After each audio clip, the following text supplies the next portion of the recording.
little bit of sleep, and man, I'm wide open. Anyway, I wanted to show you, these are some cattleya babies. It's actually Cattleya Intermedia, Cattleya Intermedia times Shilleriana, and these were deflasked around January, I think it was, or February, actually, yeah, January.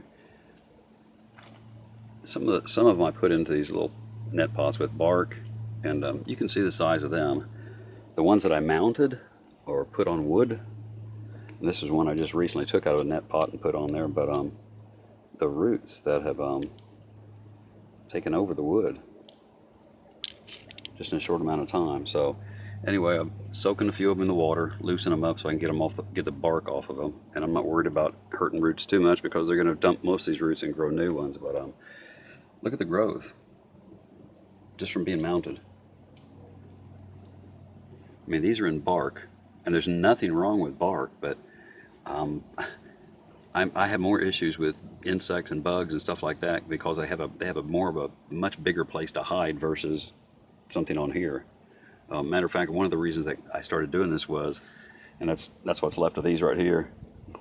The 2 net pots, there was a grasshopper probably almost the size of my finger sitting on top of these, just going to town. So they've lost a bunch of leaves and have a bunch of stuff chewed up. You can see the side of that one's been missing. So I'll lay them on the piece of wood that I want to use, and this is matter of fact, this is a real old piece of cedar barnwood. A friend of mine keeps bringing me the wood, Mr. Jackson. Anyway, this one has the hook in the top, like I've shown you before in the other video, double hole, so it doesn't move around.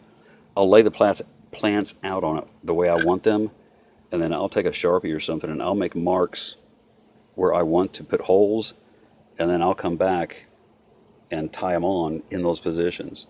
That way I'm not wrapping the hoe. That way I'm not wrapping the hoe mount over and over and over and over and over. It doesn't really hold them that well. They're just kind of stuck in there. When you pin them down and anchor them, wow, they just really seem to take off. They do a whole lot better, I think. And to me, it's easier than wrapping the whole thing. I don't want to use a bunch of moss on this. I'm going to mount them just like they are, bare root. And if I have to, I can tuck a few pieces of moss in here and there.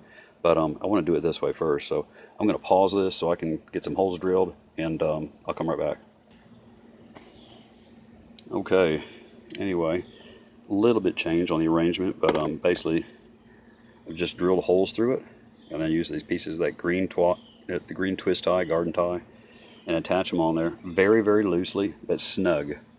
They're not gonna move around. It's gonna hold nice and firm.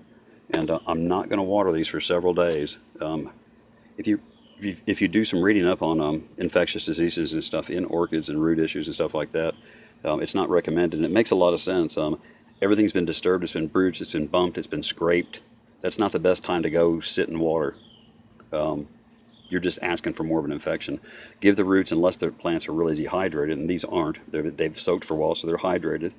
I'm not going to put them out in full sun either for a few days.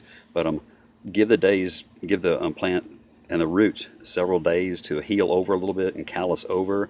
And then when you water it, you'll lose a lot less roots and have a much better success rate, I think. So especially with the younger ones like this. And I may have to put a little bit of moss on this here and there, but I'll play it by ear till I start seeing some growth, and then at that time I think they're just going to take off. So I need to get a tag and put on this before I forget what I'm doing, and get with the next ones. Anyway, y'all have a great day, and mount something up on the wood. They'll love it.